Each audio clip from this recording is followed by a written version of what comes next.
So, babalik na po tayo sa ating next session. Mamaya po maipopost naman namin yan ulit.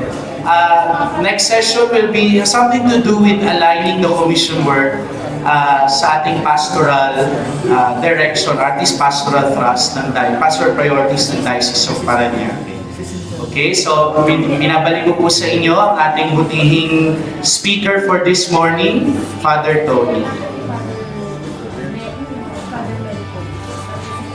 Thank you, Mark. So, busog na, kumain na. Okay. So, we'll go to the next topic, aligning of commission works with our diocesan priorities. So, hopefully, itong sharing na ito, we can see how unity, stewardship, synodality as core values trying to help us, in the alignment. And then pangalawa, I'll try to articulate also our own experience in Novaliches para madaling masundan, and hopefully that will help you also. It's not a perfect one, but it's a fruit, ang i-share ko sa iyo is the fruit of long years of, tawag namin yun, experiencing changes, and trying to come up with a clear direction, and how we manage, our life and ministry in the local church. So it's just a sharing. I'll try to articulate, and hopefully with your reactions later, we can further improve our way, of doing things, in the local church, or our way of shepherding, our local church. Okay.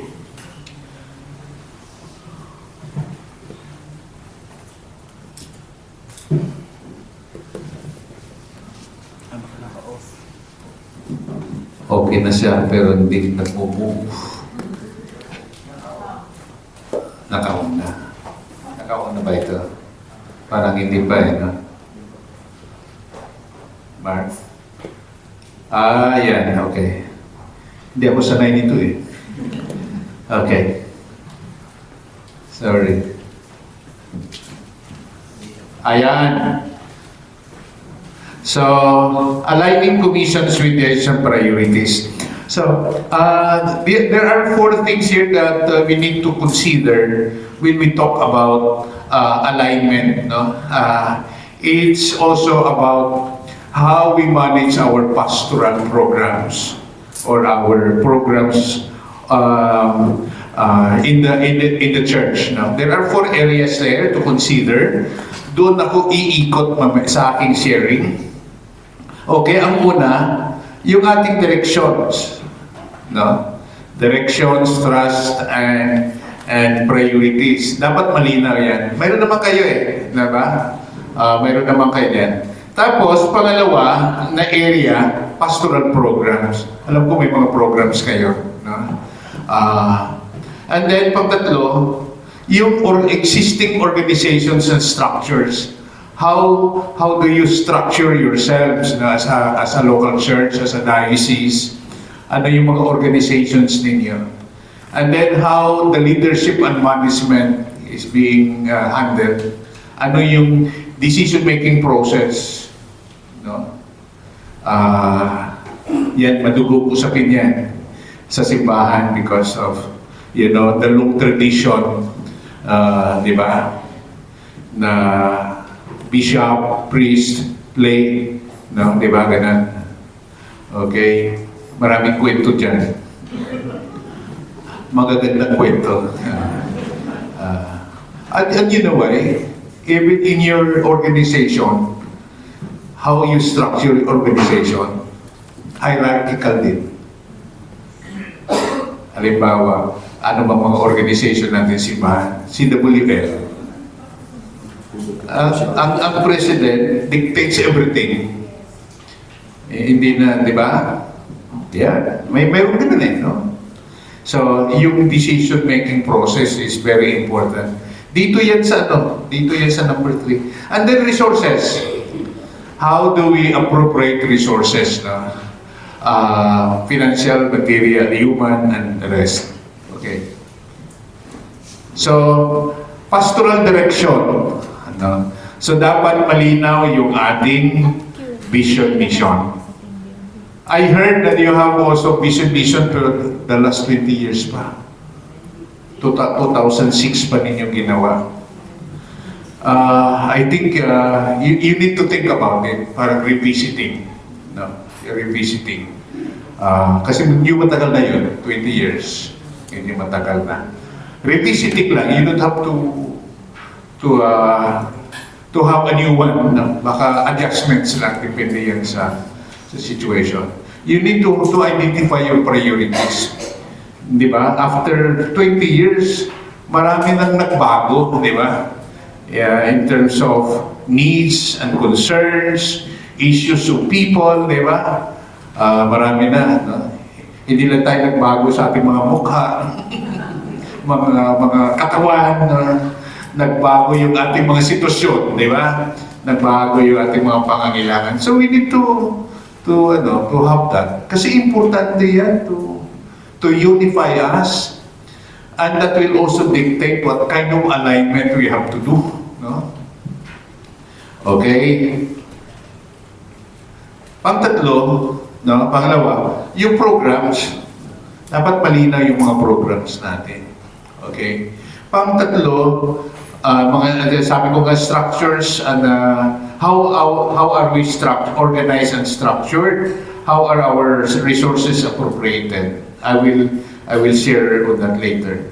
So pastoral commissions, ano bang tingin natin sa mga commissions? Either pastoral or administrative yan. That they are particular diocesan groups that assist the bishop in the pastoral care or shepherding of the faithful. They provide, di ba? Yan naman eh. Parang natin siya, ang commissions, service arms. Service arms. Dapat malinaw yung ating understanding sa commission. Hindi yung tanong na magkano sa akin yan. Commission. That's another way of understanding. So anong ibig sabihin dito? Una, we need to have a clear direction and leadership in the commission. The commission provides also planning, programming, and implementation. So yun ang mga trabaho, no, ng commissions natin. So provide direction and leadership. Siya yung nagpa-facilitate ng planning, programming, implementation. Siya rin nagbibigay ng accompaniment and support, no, along the way, no, in the whole process of delivering the services, our shepherding. And then pang-apat, ang mga commissions ay responsible din to strengthen our institutions and to capacitate our servant leaders.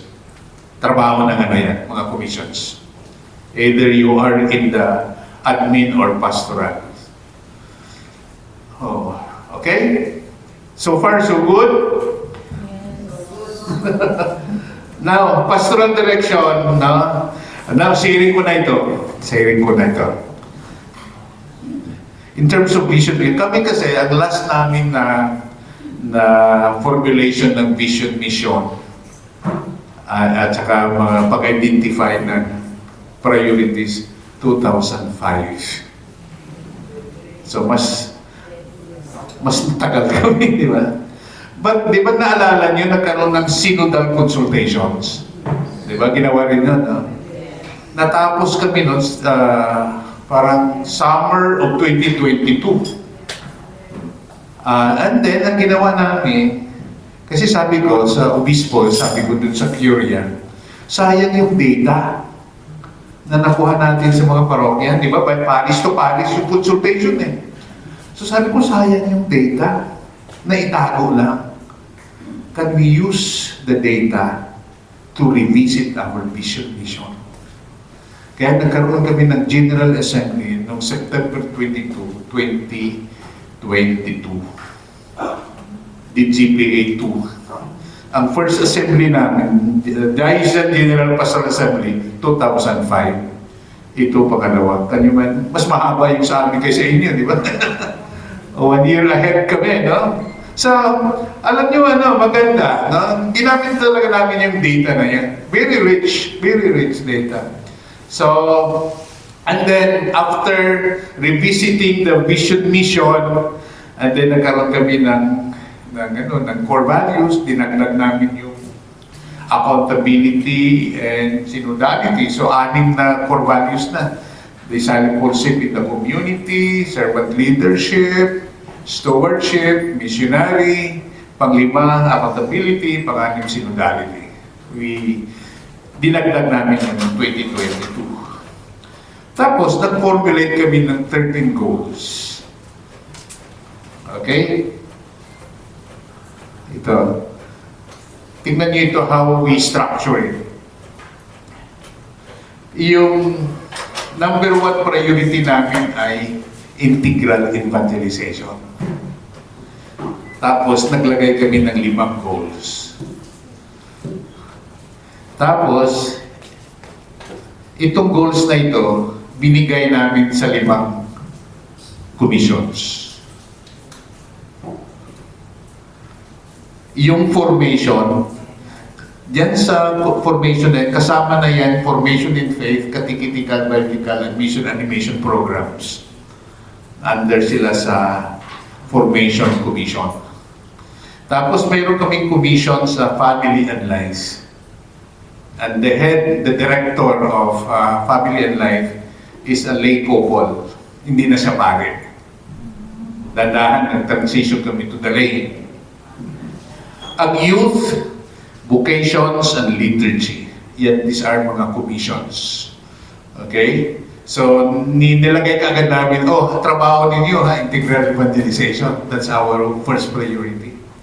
Okay? Second priority, preferential option for the poor. 4 na goals. Okay? Social action, sinama namin yan. Integral ecology, advocacy, ecumenism, commissions. Okay? Tapos, pang-tatlong priority, BEC, development. So, mayroon kaming goal dyan, isa. Tapos, pang-apat, empowerment of the laity, and organizational development and synergy, mayroong isang goal. Kinumpay namin yung 2 priorities at nag-create kami ng isang goal on pastoral leadership development. Leadership to develop leaders. Kasi may mga leaders kami na 20 years na doon na ugod-ugod na, ayaw hindi pa mag-resign. Kaya ang ginagawa ng iba, nagdadasal kung kailan mawala. So, gumawa kami ng guidelines. Diocesan guidelines for the PPC. No? Parang 3 years, maximum 6 years ka lang sa parokya. Alis ka dyan para mabigyan naman yung iba. And the chance, hindi lang ikaw anak ng Diyos, di ba? May nagreklamo, Father, pagod ako. Ilang taon ka na dyan? 15 years na. Kasi walang papalit. Umalis ka nga dyan. Maraming pumalit. Mga magagaling. Siya na pala yung stumbling block.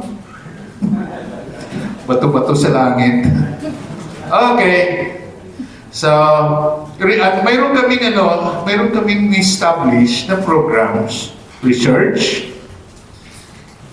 Resource mobilization, social communication and media. Mayroon din yata kayo yung SOCO. Nilagay namin yung 3 yan to help the different commissions to realize, to help in addressing and responding to our priorities. So yun, nalagay doon. So I'm just sharing this, for you to have the idea how the alignment is being done. So ganito, these are the programs under integral evangelization priority. We created programs, of course, after assigning the goals. May programs. 7 yung program namin dyan sa integral evangelization. Yan ang isa sa mga marami. Una, formation in faith, catechetical, biblical, family and life, youth vocation, and stewardship ministry. May, especially yung spirituality component ng SOS tawag natin, di ba? Spirituality of stewardship is under formation. Okay, so integral evangelization, that's how we understand integral evangelization. Okay. Sa BEC Development Program, meron kami niyan, Pastoral Leadership Development, Ecumenism, Social Communication and Media, Research and Resource Mobilization. So these are programs. So nakita ninyo, nasundan nyo, the first part is about the direction and priorities. Second part is having programs. Importante yun na second element, programs. Okay? Ang third, I want to give you the idea of social action. No, I'm also in charge of executive director ako sa Caritas Novaliches. As of now, kasi 3 years ago nag-resign yung aming not 3 years ago, nagkasakit 3 years ago, namatay this year, Father Luciano Pilone. I think very popular guy, almost salita, di ba? Nasundan niyo yun. He died so young, di ba? 52 lang siya. Anyway, kapag walang director, the pastoral director or the vicarial for pastoral takes over. Automatic sa amin yan. Kaya natatakot ako kapag may nagre-resign ng pari eh. Kasi kikare off sa akin. Okay. So ito yung aming social action programs. Tingnan nyo how we structure them. The programs. Mayroon kaming works of mercy or humanitarian ang tawag natin doon, di ba? So ano yan? Health and nutrition, disaster, restorative justice. Ito yung prison care. Okay? Tapos mayroon kaming empowered, yung PWD. Okay? Yan ang trabaho ng social action, Caritas Novaliches. Ang second group of programs namin, tawag namin development programs. Ano yun? Education, Educational Assistance Program, Livelihood and Employment Cooperatives. Kasi sabi sa akin, gagawin daw ministry na yung cooperative sa sufraganan natin, Metro Manila. No? So yan, nilagay na namin dyan. Tapos works of social transformation or advocacy. Bakit nawala? Ayun na po, ma'am. Ayan. Sorry Ito yung mga advocacies namin. Ecology. Number 1 ngayon yan kasi di ba? Global advocacy yan ng Catholic Church. We need to have one. Every diocese should have one. There will be a separate Episcopal Commission on Ecology. Hopefully, they will declare that officially on January. Justice and peace. Justice and peace. Good governance. Sibayan yan.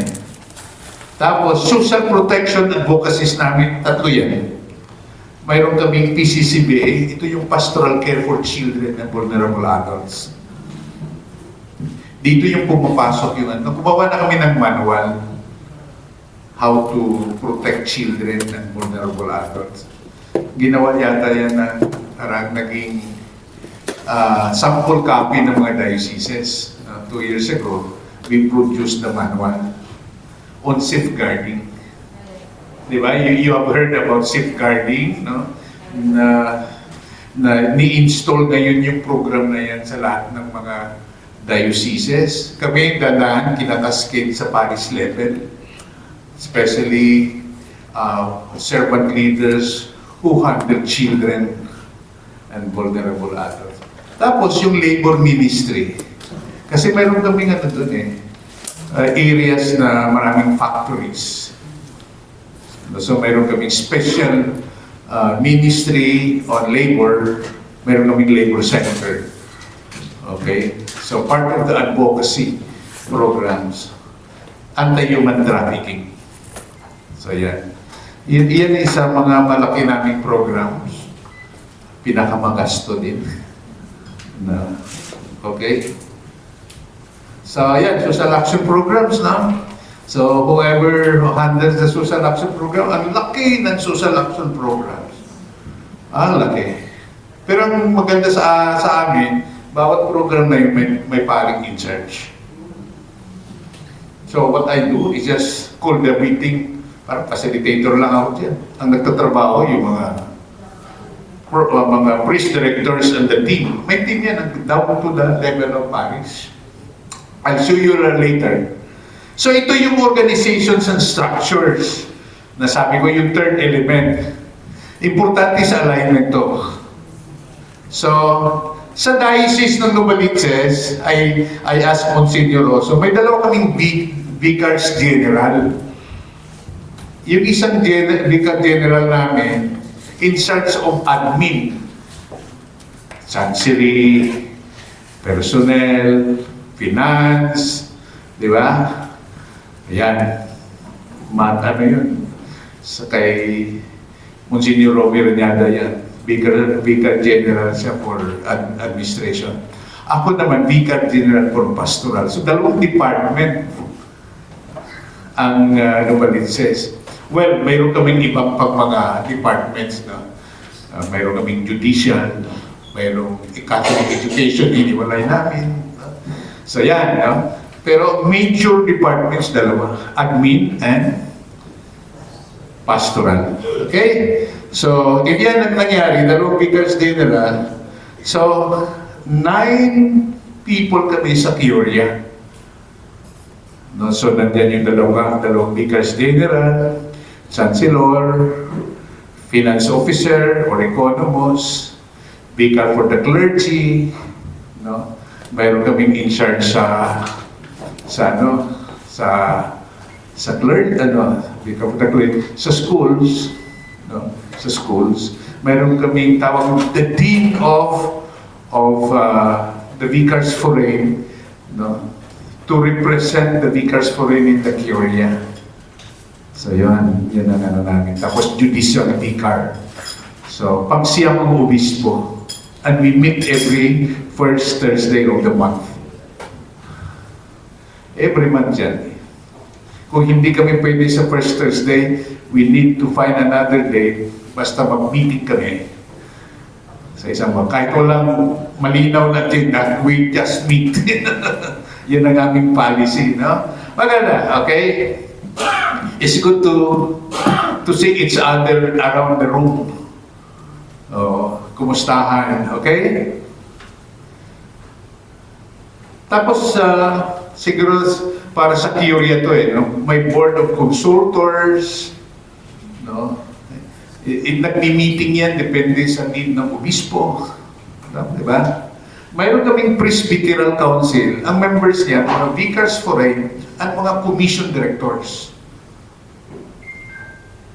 Commission directors, lalo ng mga pastoral commission directors. So, nagmi-meet yan every fourth Thursday of the month. It's a policy-making council. Curia administration, di ba? Tapos, mayroon kaming Diocesan Pastoral Council. Ito yung council na binuo ng obispo to advise him about pastoral matters. Tapos, mayroong Finance Council. Ito yung binuo rin yung council, advisory. Mayroong mayroong magaling sa investment, may magaling sa accounting, may magaling sa legal. Yan ang kanyang council. So, kinukonsult yan ng obispo from time to time. That's how we structured ourselves. Tapos sa lay, mayroong may dalawang associations, advisory councils din sila to the bishop. Council of the Laity of Novaliches Clan. Ang members niyan, yung mga PPC chairpersons ng mga parokya. At saka mga lay coordinators ng commissions. Ang members niyan. And they meet monthly also. So, tapos, Association of Parish Finance Chairpersons of Novaliches. No? Di ba, bawat parokya may finance council? Yung chairpersons na yan, 74 parishes yan, may association din sila. Ang bishop delegate yan, ang nagmamanage sa kanila, yung aming finance officer or economist. So they discuss about finances, no, in the parishes. No? Anong mga problem, anong mga kailangan i-improve, no? Yan. Tapos yung ACLIN, ito naman mga religious. We form an association of the religious to help us in the evangelization work. Diba? One of the agents sila. So, Association of Consecrated Life in Novaliches Diocese, tawag ng ACLIN. Alam mo, marami kami na doon mga religious groups, 81. Mga maliliit na mga congregation, grupo ba, men and women. No? Okay? Kaya kung hindi mo i-organize, magulo din. Pero ano sila ha? Marami silang magagawa din para sa mga programs. O, diyan ako nakakuha ng mga doctors na mga madre. Magagaling sa restorative justice. Magaling sa ecology. Di ba? Mayroong mga ganun eh. Na wala namang ginagawa, kundi magdasal. Sister, pwede ka bang tumulong? Ayun ang palang hinahanap nila, may lalapit sa kanila na to be invited. Yan. Okay? Pastoral affairs, ito. Ito yung structuring namin pababa. Mayroon kaming Diocesan Pastoral Commission Management Team. So, halimbawa, kung ikaw ay in charge ng Formation Commission, mayroon kang team sa parish level, mayroon kang coordinating team sa vicariate, at mayroon kang management team sa diocesan level. Okay? Anong functions nila? Sa diocesan level, ang kanilang main function is providing direction and also serving as a resource center. Halimbawa, sabihin ng bikaryato o ng parokya, kailangan namin ng skills on planning. The management team of the commission should provide the training. Kailangan namin ng pera, support. The team should find a way to provide financial or material support. Yun ang trabaho. Sa vicariate level, nabuo yung tawag namin coordinating pastoral team, coordinative. Tulong-tulong ng mga parokya, sharing of resources, identify common programs na pwede nilang suportahan. Halimbawa sa Good Shepherd Vicariate, 6 na parokya kami, we just identified 5 programs na pagtulungan namin. Isa diyan ay ecology. Pangalawa, stewardship. Buuhin namin yan. No, sa vicariate level. Tulungan kami. Kasi mahirap kung gawin by parish lang. So yan. Yan ang ibang mga mga ginagawa namin. Tapos ang parish team, implementation ang papel nila. Kaya lahat ng training, lahat ng resources, for capacity building, lahat financial, or yung i-empower ng parish team. Because at the end, they are the ones to implement the programs for the people. Sila yung nag-shepherd ng mga communities sa baba. Hindi naman bikaryato, hindi naman ang diocesan commission. Or else, kung kayo pang mga commission teams sa taas, pupunta sa bawat parokya. Ilang parokya kayo? 50? Naku, kakalmo kayo gaya ko. kung puntahan nyo lahat yung parokya niyo. Do you see how the leadership is being delegated? Di ba? With that structure. Walang diktador dyan. Di ba, that traditional natin, ang order ng obispo ay hindi mababalik. Much more sa parish priest. Mayroon ding mga lay, PPC chair, may problema din kami dyan. May PPC chair, sobra pa sa parish priest at sa bishop. Hindi rin mababali yung kanyang order. Di ba? May ganun eh. So with that, mag-check. Oy, ikaw ha, sa parish, saan ang team mo? Pinapasubmit namin ha, ng list ng mga parokya, sino yung members ng pastoral council nyo. May appointment ba yan for 3 years? Na commission ba yan? Ngayon, dahil reshuffling namin next year, ang appointment ng mga leaders until November next year is noted by the bishop. Bakit? Para mag-reshuffling sa June, hindi pwede tanggalin ng new parish priest yung mga leaders. Because may appointment. The new parish priest will have to observe for the next 6 months how the leaders are functioning, how the programs are being run, anong epekto.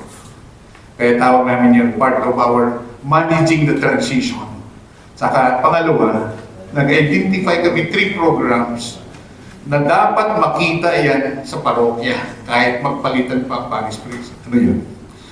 Health and nutrition, educational assistance, livelihood programs. Hindi pwede pakialaman ng parish priest yan. Mayroong oversight function ng diocese. Kung hindi kaya ng parokya, with the diocese will find a way to fund the programs. Kasi programs for the poor to eh. Kasi ang experience namin in the past, kapag nagpalitan yung mga pare, apektado ang programs. So kawawa yung mga poor people. Because of our change, the people's needs are not served. Pananagutan natin yun.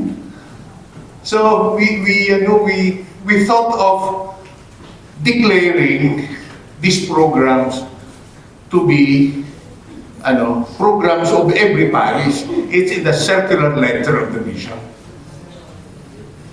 Mandatory. Hindi namin tinawag mandatory kasi medyo masama yung dating, di ba?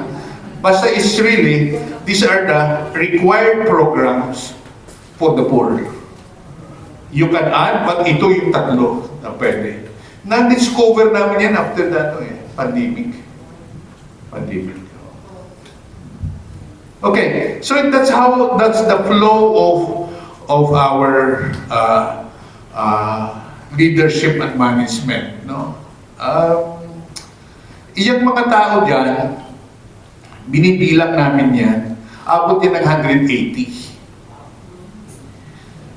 And those people will meet on September 5 and 6 para sa pre-planning workshop. So, turuan sila, i-harness nila yung tool of assessment and planning para magamit nila sa October, which is a planning month for parishes, for vicariates, and for the diocesan commissions. So, isang template lang gagamitin namin, standardized. And we need to have a workshop on that. Kaya, sabi ni Bishop, sige, kahit magasto, pero we impart technology to our lay people, di ba? Para hindi lang ang pari ang may alam, hindi lang si PPC chair ang may alam, o si commission director ang may alam. Kundi, lahat ng servant leaders from the parish, vicariate, and even in the diocese level, will have the same level of understanding of the tools that we are using. Maganda siya, no? Maganda siya. We discovered that during our mid-year evaluation. Nahirapan sila mag-present ng evaluation results kasi iba-iba yung ginamit na template. Ito yung structure ng pastoral. Di ba? Sabi ko kanina may admin. Ito yung pastoral. So we put it in the structure.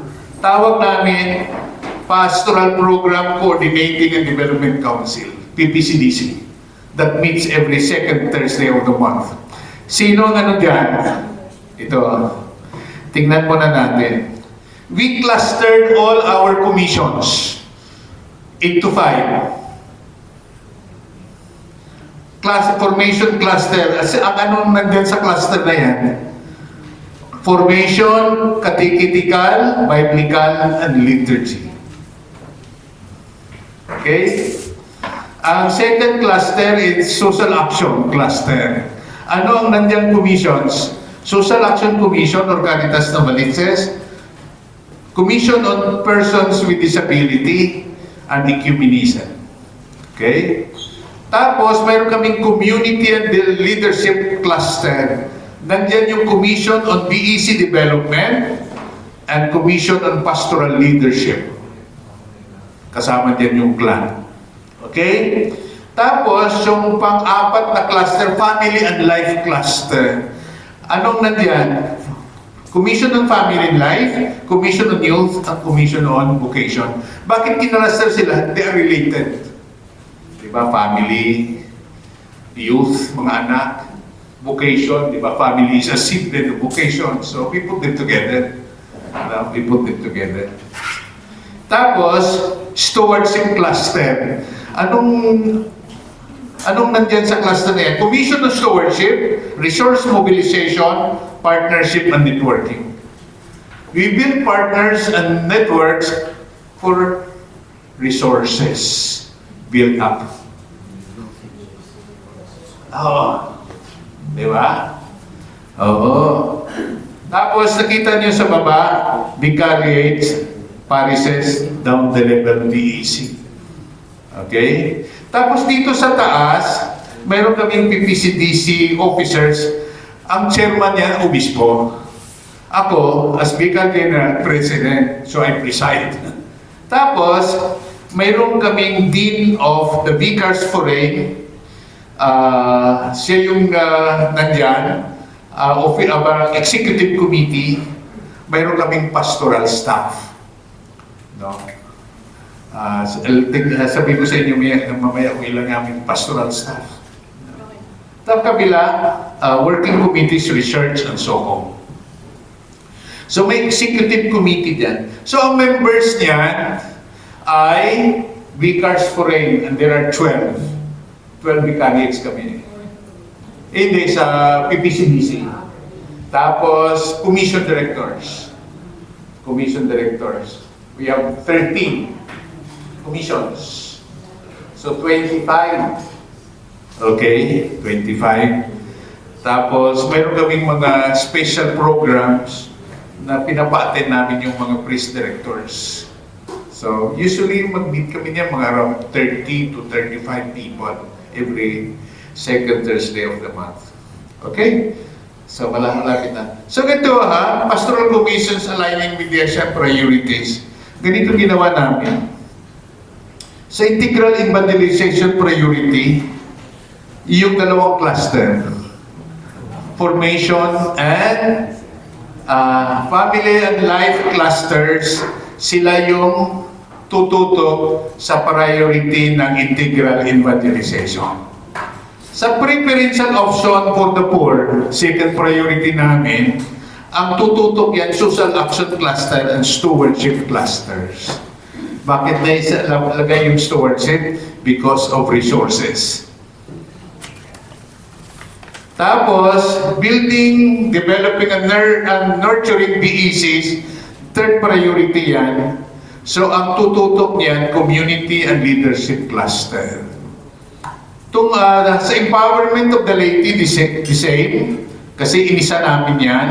And organizational development and synergy, all the clusters should help develop the organization and our effort to synergize the whole process. So yan ang parang sample ng aming alignment. No, if you're interested, no, to see how we put together in that line. Okay? Punta tayo sa procedures and systems. No? So ganito, the PPCDC meets every second Thursday of the month. The Vicars Foreign and Commission Directors present their pastoral concerns and needs in the meeting. Number one agenda kagad yan. Vicars Foreign, make a report. Anong mga concerns nyo sa Vicariato? Pastoral, Pastoral. Limited to pastoral. Anong problema? Anong concerns? So we discuss. And then kung kaya yung mag-respond ka agad, ito gawin natin. Okay? Tapos, the vicariates meet on the last week of the month. Ano naman ang agenda usually ng vicariate? Lahat ng concerns. Isa doon pastoral. Minsan, halimbawa, mayroon kaming malaking issue, how to use the group chats. Di ba? Pinag-usapan ng matindi. Kasi di ba, kung ano lang pinupost doon, di ba? Ang away pa nila doon, pa ipopost. Di ba man mga ganyan? So gumawa kami ng protocol. Di ba? Maliit na bagay pero importante. Hindi namin ma-resolve yung protocol. So I suggested, pwede ba pag-usapan ng vicariato? Smaller groups. Ang aming vicariate, 5 to 9 parishes. So kaunti lang. Di ba kapag kaunti lang kayo, mas maganda yung discussion kaysa malaking grupo, yung mga madaldal lang nandun eh. Di ba? Sa meeting, di ba? Namumonopolize.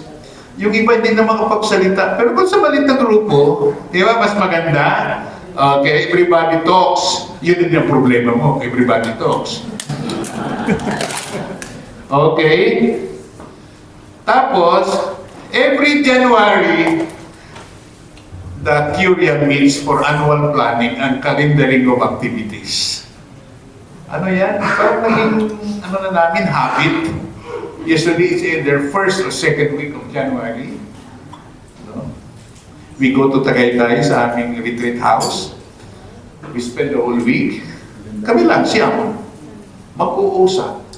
Anong mangyari sa buong taon? Halimbawa kayong 26, transition. January yan, mag-meet kami. Anong gagawin natin for the whole year?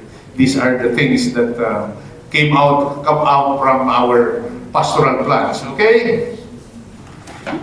Ito, every October, parishes, vicariates, and commissions conduct their planning. Requirement yan. Okay? And then by November,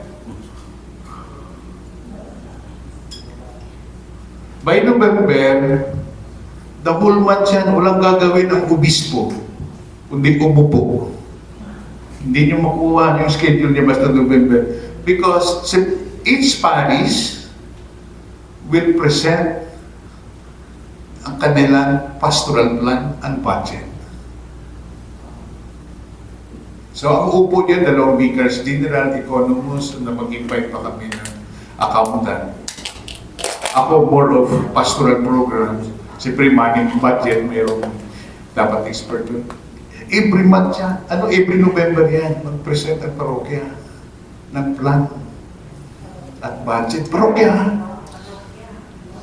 Parokya. Inupuan namin yan. Hindi require namin naman lahat ng parokya mag-present.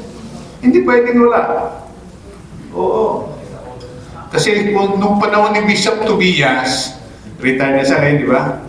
Kung ang parokya mo, Father, walang pastoral plan, anong ginagawa mo dyan? Gusto lang. Sinermo niya yan, Christmas. Tago kami na. Napahiya kami eh. A few years ago, nung time ako, sinabi niya yan. Kaya ni-require niya mag-submit ng pastoral plan.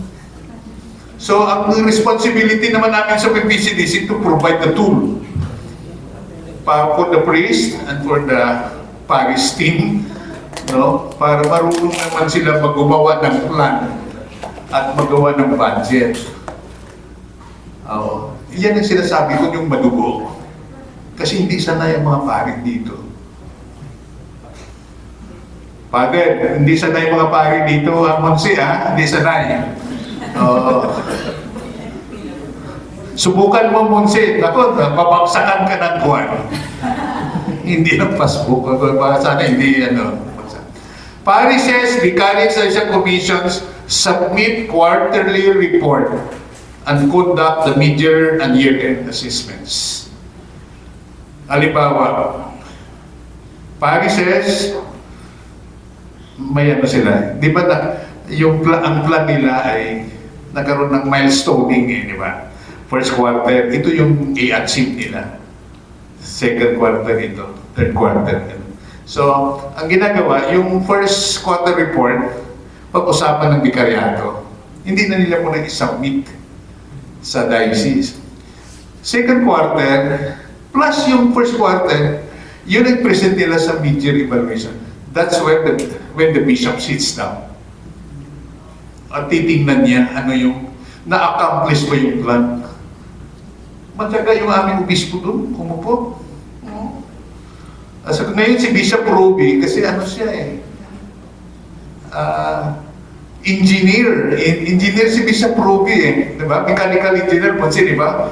Matindi sa numbers. Hindi namin madaya. Huwag niyo ako subok, ha? Palagi niyang tinatanong, hindi naman measurable yung inyong outcome. Ang ganun palagi. No, sabihin niya talaga, hindi measurable. Paano natin sukatin yan? Yan. Ay, dapat masaya. Mahirap pero masaya. So, every yan, nagbigay kami ng report. Also, the commissions make a quarterly report.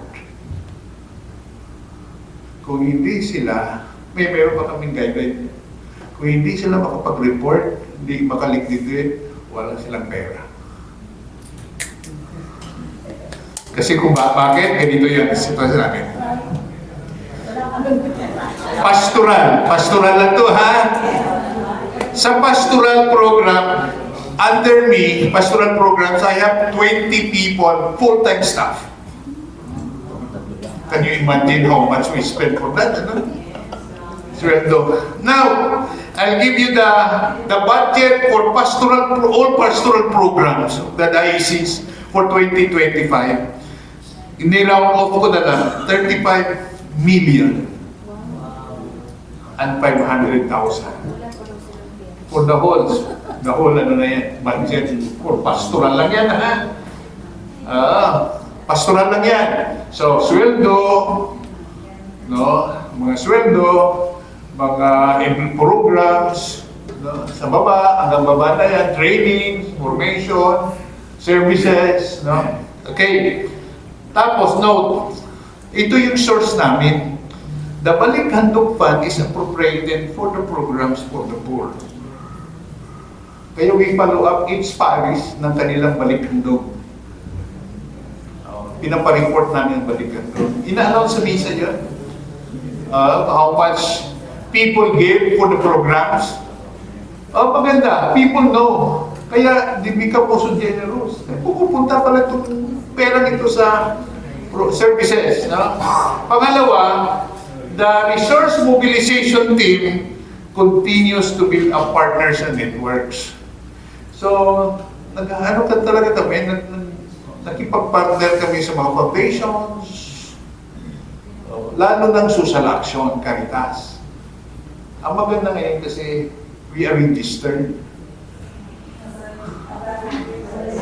sa SEC, and at the same time, accredited na kami ngayon sa DSWD. Na-accredit kami ng DSWD last year. So, we are entitled to receive donations directly from DSWD. Mga social services. Yan ang advantage kung accredited ka. Di ba? Pina-accredit na. Sayang naman pera na lang, di ba? Daming pera nila.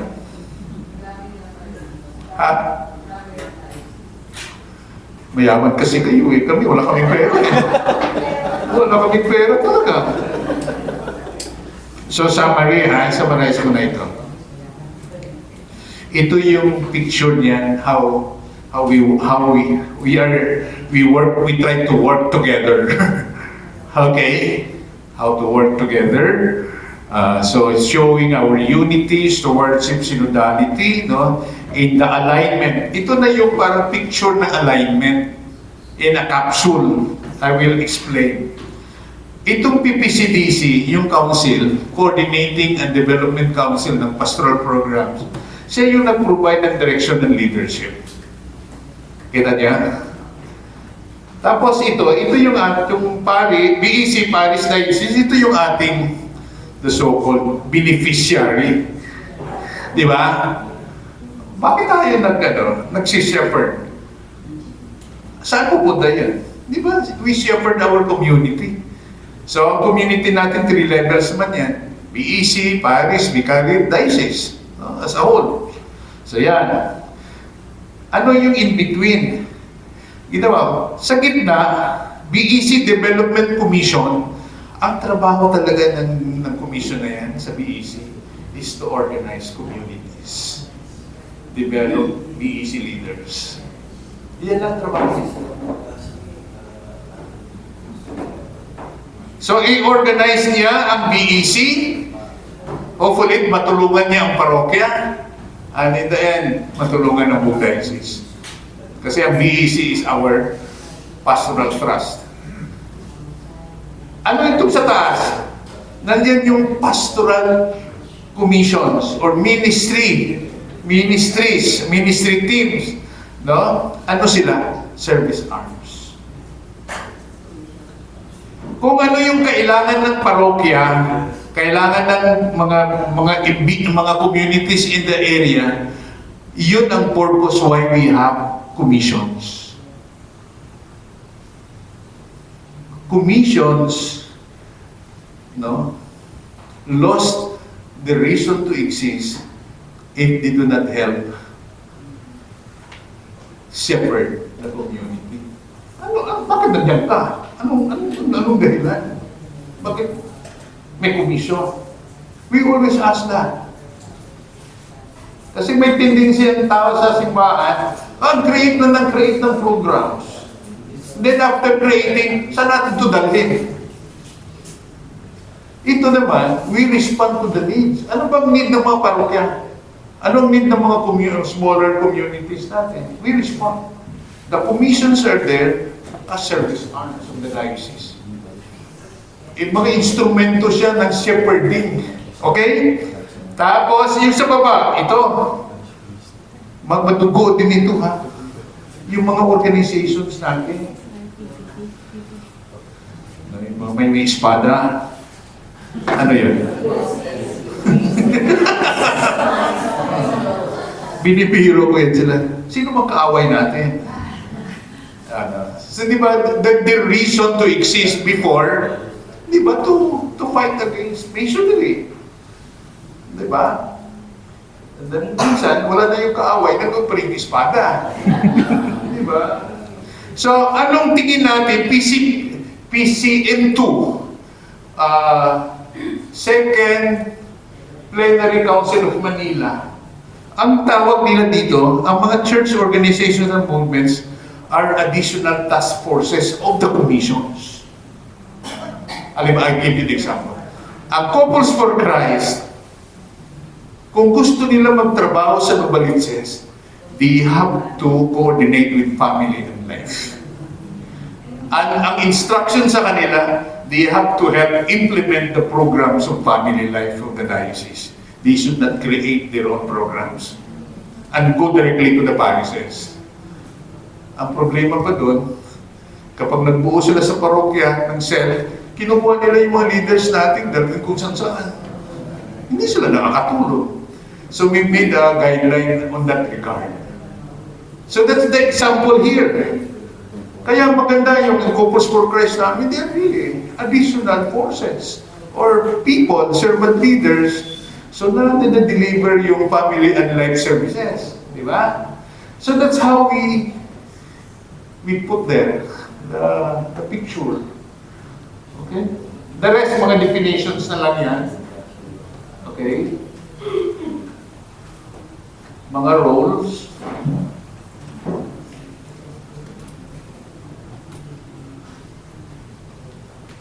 Yan. Salamat po. Baka pwede mayroon kayong reactions. No? I might be talking so much. It's 11 na pala. Okay? On time naman pa, Mark? Okay, on time naman. Timing kayo Ha? Sana nakakatulong. Sige po. Sige po. Yes. Itong diagram ko, yung last, yung summary, I just put in drawing what we've been doing. So, na yan, na nagagawa na namin. We started in 2007. 2007 when we started to structure. Nami-minimize ang overlapping. So ganito, marami pa kaming gustong i-improve. Lalo na yung pag-formulate ng goals, yung area, na hindi masyadong malinaw. Halimbawa, so yung goals namin na na-formulate noong 2022, supposedly i-evaluate ngayong year. So ngayong year, September, tingnan namin kung how far we accomplished the goals for 3 years. No, pero nakita namin may defect, hindi masyadong measurable. So iyan ang area of improvement on our part pa, no? So yan, okay? Ang isa pa, no, may problema kami sa mga paring religious. Mayroon kaming concrete example ngayon sa parokya, ayaw niyang sumali. Ayaw niyang sumama doon sa process. So mga ganyan, sabi ko, Bishop, trabaho na ng obispo yan. Kayo na ba? Pero mayroong gano'n. No? Yung may mga parokya kami na himig, sabihin naman ng pari, hindi namin kaya. Father, anong tulong kailangan? Kailangan. So identify kung capacity ba yan, material or human resources ba yan. We encourage ngayon the vicariate, kung kaya, to hire a pastoral worker. Kasi ang feeling namin ganito, nakita namin yun for the last 2 years. If we want the programs to be implemented and the services to be delivered to the community, we need a full-time person. Hindi makaya ng volunteers. Kaya every year, nakita nyo yung budget namin, pastoral pa lang yun, 35 million. So the pastoral workers, before they do the life. Usually kung sa vicariate yan, vicar foreign. They are. Pero kung yung full-time staff ng diocese, ng mga commissions, they report to their directors, naka-assign yan, halimbawa, sa social action I have 7. So, full-time yun. So they report to me as an executive director. I conduct meetings regularly sa kanila. Sa formation, mayroon kaming 2, isang madre, isang lay. No? Mayroon kaming BEC, isa. No? Mayroon kaming, liturgy, worship, mayroon kaming isa full-time. No? Yan. Mayroon kami, yung pastoral staff na, at may assistant, which is a lay, and a pastoral secretary, which is a lay, yun ang, yung, tumutulong sa akin. So, all are supporting the life. Yes.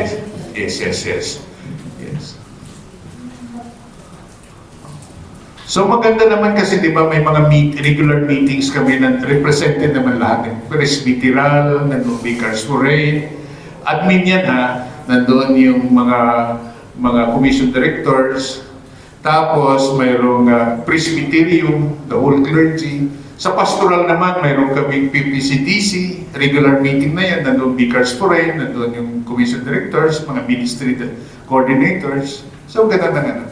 So, napag-usapan palagi, ang nakita kong advantage sa structure na yan, at least frequent yung pag-uusap. No? Yes, kasi yung tawag nating synergy, no? Di ba, synodality, hindi naman kasi makuha yung human setting. Di ba? It's a continuing effort, no, to come together, mag-share, mag-discuss problems or successes. No? So, yan. So, mayroon kaming scheduling like September assessment, October planning, November presentation of plans and budget, December celebration. Wala nang pinag-usapan na ano dun. Christmas na. Tapos pag January, we encourage each parish to have a parish assembly para ibaba yung mga programs.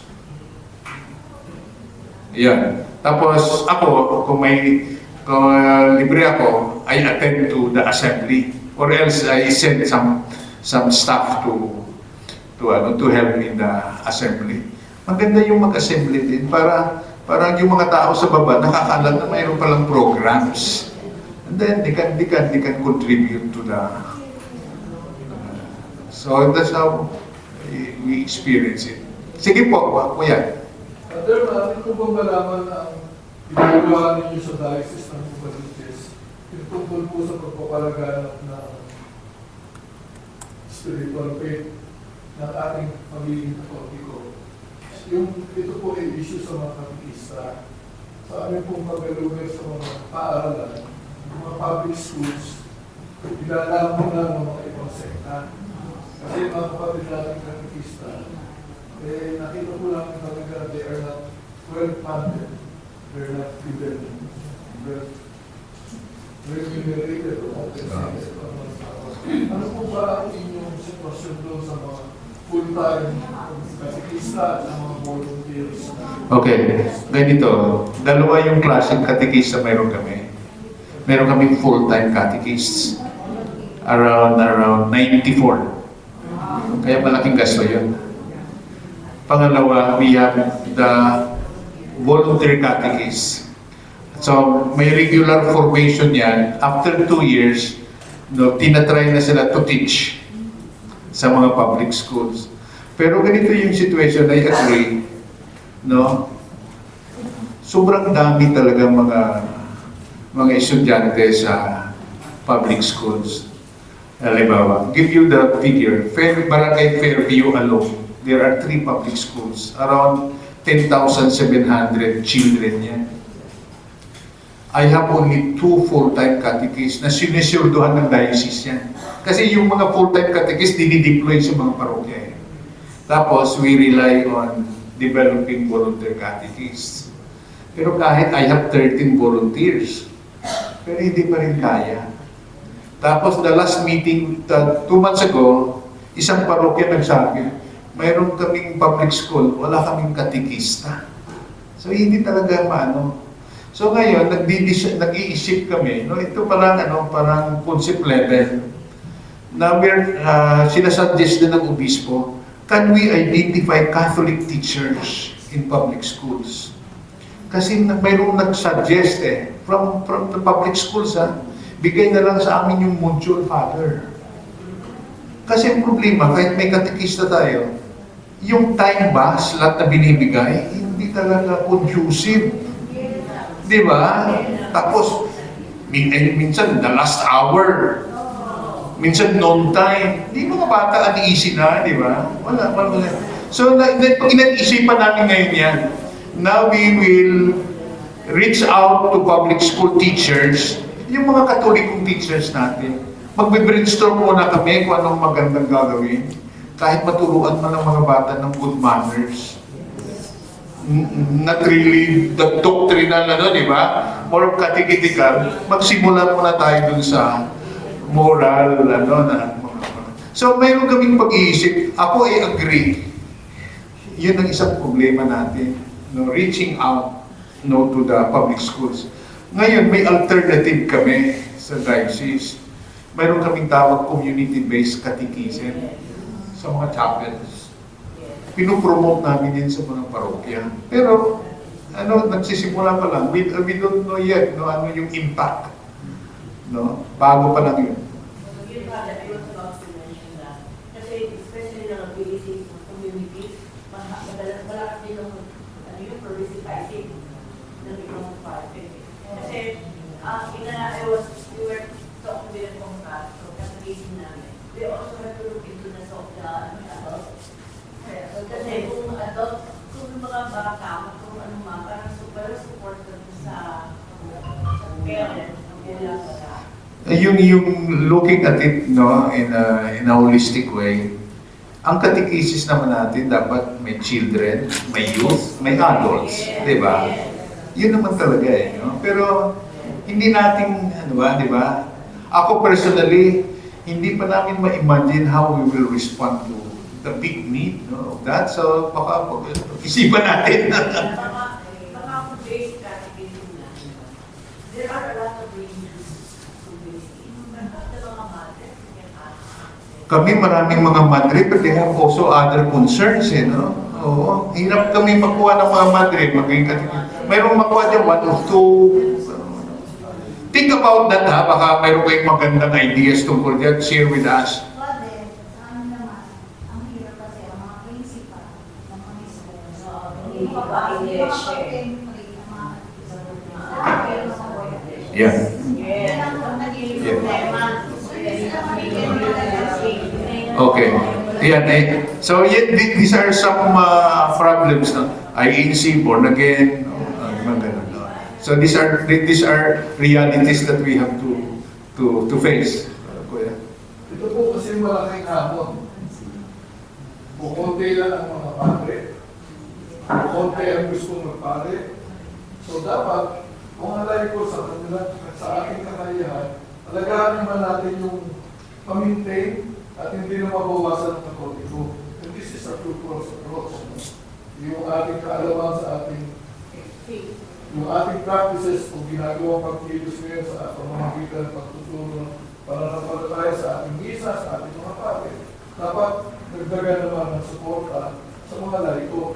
And this is in fact one of the lapses na nakikita po namin. Kami na bumababag sa mga lugar. Yung schedule na hindi ka tanggap para sa mga makikista natin, that can partly be addressed to if we are engaged with the dead end ng ating mga cities.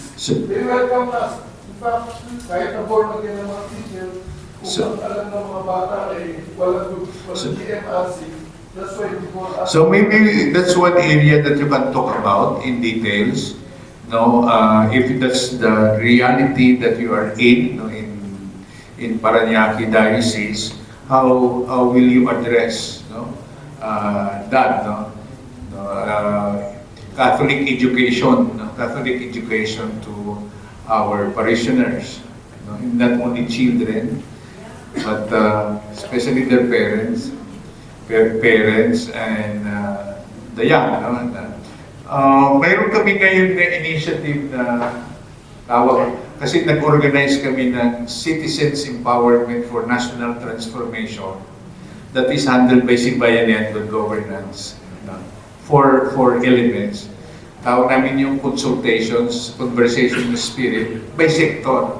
Tapos na kami sa youth, so we formed the Young Davids. Ngayon, health workers. So, ngayon magagawa sila ng wellness program. I discovered yun ang kanilang nilabas. Father, parang kami ay abandon. No? Care for caregivers daw gusto nila. Parang hindi sila naramdaman they are also being cared. No? So yan, sige, mag-fund. Mayroon sila activity na. Now we have one on the September 13, the legal professionals, mga lawyers. They will have their own conversations. Tapos, ang next is public school teachers. So hopefully from there, we can get ideas from them. Consultation to. And the bishop sits down in the consultation. Kasi gusto niya makinig. Kasi sectoral, maliliit na grupo, so nag-express sila ng kanila or nag-articulate and express of their needs. No? So maganda siya. And hopefully from the conversation, we go to the level of formation, organizing, and community development program for areas that we want to have, no, in that empowerment program, no, which is the program of good governance, simbayanihan, advocacy. No? So, itatakel yan siguro doon. Pero as of now, wala pa kami talagang malinaw na recommendation how to address the big number of public school students. Can you imagine, Batasan alone? 17,000 in one school. 17,000 students. Oh, from elementary. Elementary. Grade 1 to 6. Mas grabe ang Commonwealth, 26 yata, 1,000. Mga big schools. So how will you address that? Talagang ano. So pag-isipan natin, sige po. Sabi. Bakit may dalawa akong tanong? Actually, yung isang nasagot mo na. Yung tanong ko is, may program po kayo sa social action. How do you ensure that the parish plays in the program? So sabi niyo doon, meron kayong program, minimum requirement of law, education, na whether they like it or else, dapat may exist. Ang tanong ko susunod is, how do you ensure na, sige, tulungan, paano sila tutulungan in terms of resource mobilization? Kung yung mga parokya talaga naman. Alam mo, may practice na kami sa diocese, no? Na hindi na bago sa mga pari na ginawa namin yung program. Halimbawa, may mga poor parishes kami na marami silang poor programs. Yan ang irony. Di ba? Yung kung sino pa yung mahirap na parokya, yun ang maraming program. Di ba? Halimbawa, yung aming mga malalaking parokya like St. Peter, na galing ako doon no? Walang ano yun eh. Walang area yun na mahirap. Pero they have a big income.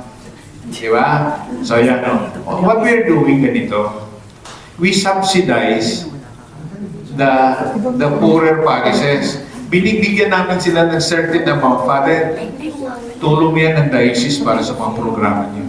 Kasi nakikita sa presentation of plans, sa mga evaluations, under budget, dami silang programa pero wala silang pera.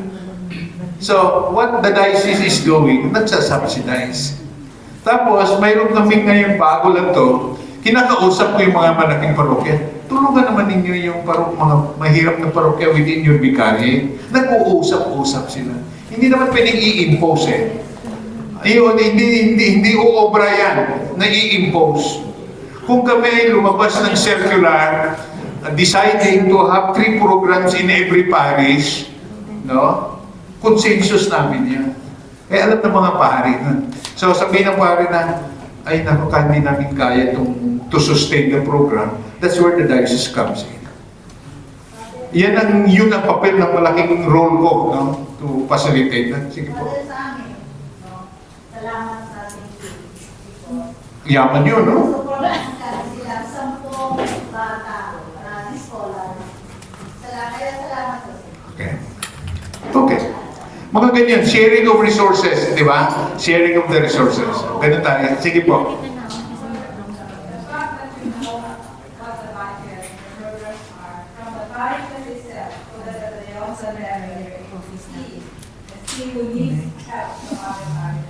That means they have to talk to send the report to you and make you aware ano pa program nila.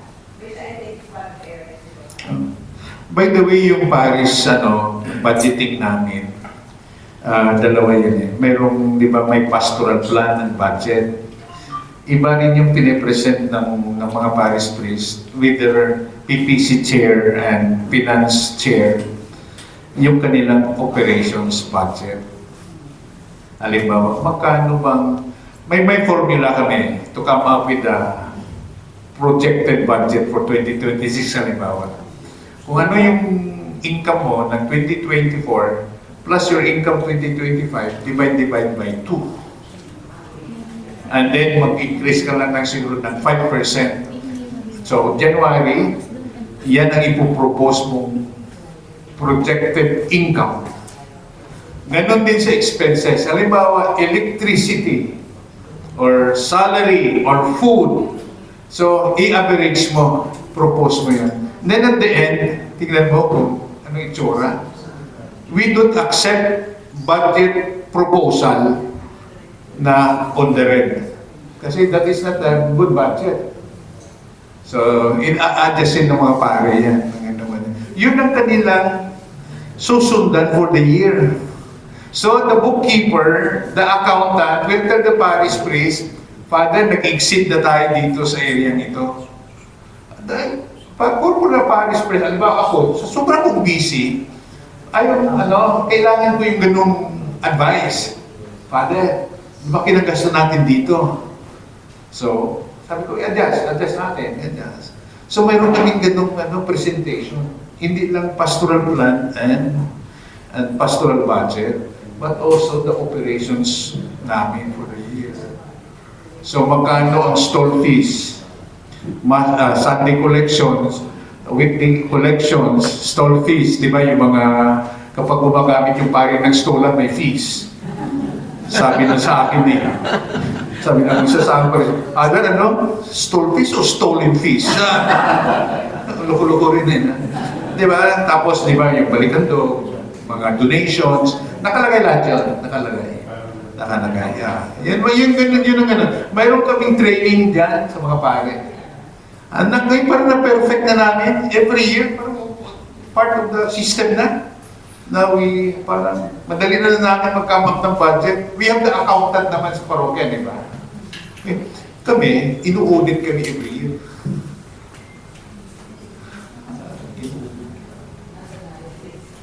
Hindi sa tayo bawat parokya inu-audit. Ang napag-audit ng diocese, of course. Yung external auditors tawag na. So, meron ganun kaming system, no? Yan sa diocese. So, these are just examples how we manage the affairs of the diocese in order to be effective in shepherding. Kasi at the end of the day, ang importante, we are able to serve our parishioners well. Di ba? And our parishioners deserve quality service. Yan ang palagi namin sinasabi sa mga volunteers. Not for compliance, but our people deserve quality service. And that's our responsibility and accountability to the Lord. If we talk about stewardship, di ba? Yun ang aming ano. So, that's it. Maraming salamat po.